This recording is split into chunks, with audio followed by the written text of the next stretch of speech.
Allô tout le monde! Alors, troisième vidéo aujourd'hui, on est le 23 juillet 2015. Aujourd'hui, je voulais vous parler, je voulais vous dire, comme vous avez vu certains, que j'ai enfin ma consultation pour la chirurgie. Donc, il reste quand même plusieurs mois avant que ça soit mon tour, mais bref, une étape à la fois. J'ai su que je devais passer le test d'apnée du sommeil pour être sûre d'être éligible pour la chirurgie. Fait que, étant donné que pour au public, c'est extrêmement long, je vais devoir sûrement aller au privé pour accélérer le processus.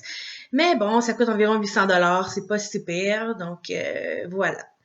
Sinon, aujourd'hui, comme je vous avais parlé la dernière fois lors du dernier vidéo, je voulais vous parler des préjugés.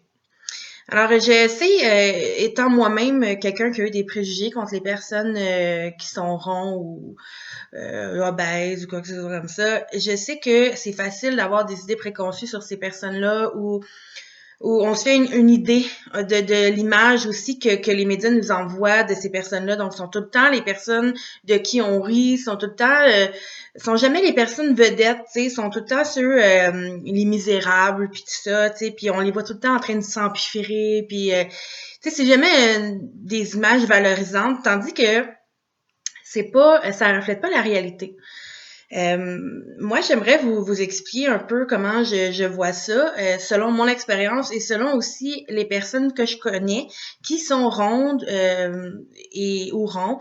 Et je sais très bien quel genre de mode de vie ils ont. Puis c'est pas très très différent du mode de vie des personnes plus minces. Donc bref. Il y en a qui pensent que quand on est rond ou on est obèse, c'est parce qu'on est paresseux ou parce qu'on manque de volonté.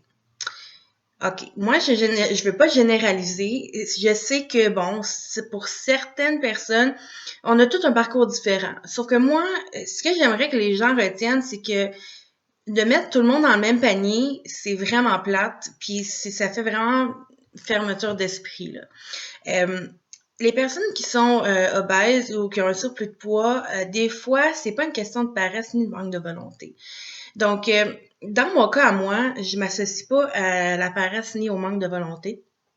Et que les gens pensent ça de moi, ben ça les regarde. Mais moi, je sais mon parcours, je sais pourquoi j'en suis rendue là aujourd'hui.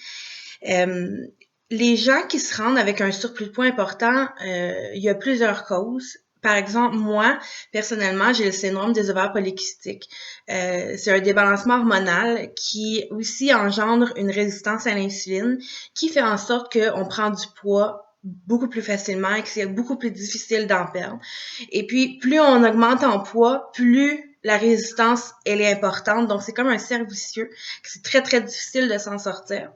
Et aussi, de mon côté, étant donné que j'ai tellement fait de régime souvent, à répétition, à un moment donné, mon corps savait plus trop comment réagir à ça, puis la perte de poids est plus difficile.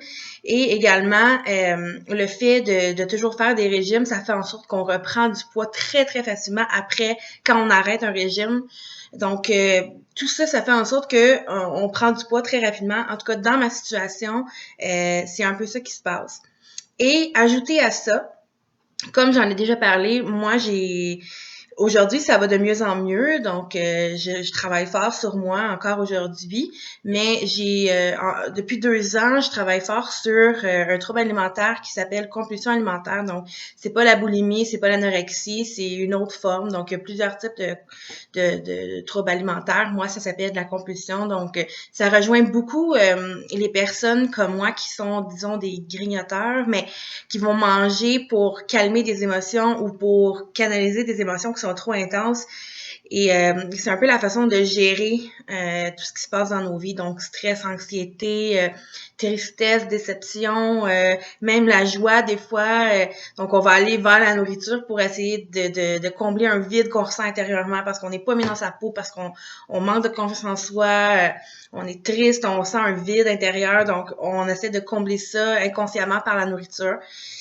Puis, c'est des gens qui, comme moi, souffrent beaucoup intérieurement, mais qui laissent pas nécessairement paraître. Tu sais, les gens, ils vont pas crier sur tous les toits que ça va pas bien ou qui mangent pour se réconforter ou tu sais. Puis les gens de l'extérieur, eux, tout ce qu'ils voient, c'est la personne qui prend du poids, mais ils savent pas en dedans tout ce qui se passe. Donc, en fait, moi, ce que je veux que vous reteniez de tout ça, c'est que les personnes qui ont un surplus de poids, c'est pas des personnes nécessairement qui manquent de volonté. Puis c'est pas des personnes qui ont jamais essayé d'aller s'entraîner, qui ont jamais essayé de trouver un sport qu'ils aimaient, qui ont jamais essayé de perdre du poids. Dans ma situation, j'ai vraiment essayé beaucoup de solutions. J'ai même été jusqu'en thérapie pour essayer de m'aider à changer. J'ai vraiment cheminé, mais reste que rendu à 252 livres, ça se perd pas de même. Puis si je retourne dans un mode régime, ça va empirer ma situation encore plus. Donc, voilà, c'est vraiment plus compliqué que ce que les gens pensent. Et c'est faux de penser que les personnes qui ont un surplus de poids passent leur temps à s'empiffrer. Donc, oui, comme tout le monde, on en mange des chips, on en mange des bonbons, on en mange des desserts, mais on mange pas juste de ça. On mange aussi du poisson, du poulet, des fruits, des légumes. Tu sais, donc, on mange des bonnes choses aussi. On n'est pas toujours rendu au McDo. Oui, on en mange comme tout le monde, mais c'est pas nécessairement juste de ça qu'il s'agit de notre alimentation. Donc, puis c'est dans mon cas, moi, j'ai jamais eu d'orgie alimentaire. Donc, d'avoir énormément d'aliments et de manger. Moi, ça n'a jamais été ça. Et puis, c'est le cas aussi pour plusieurs personnes, mais ça, c'est une maladie quand ça arrive. On appelle ça la boulimie. Donc, ce que j'aimerais en fait que les gens retiennent, c'est que au lieu de juger, ça serait bien d'essayer de comprendre parce que le jugement, on s'entend que c'est très facile, mais d'essayer de comprendre, par contre, ça demande un peu plus d'ouverture d'esprit, un peu plus d'intelligence et de cœur. Puis ça, des fois, les gens en manquent.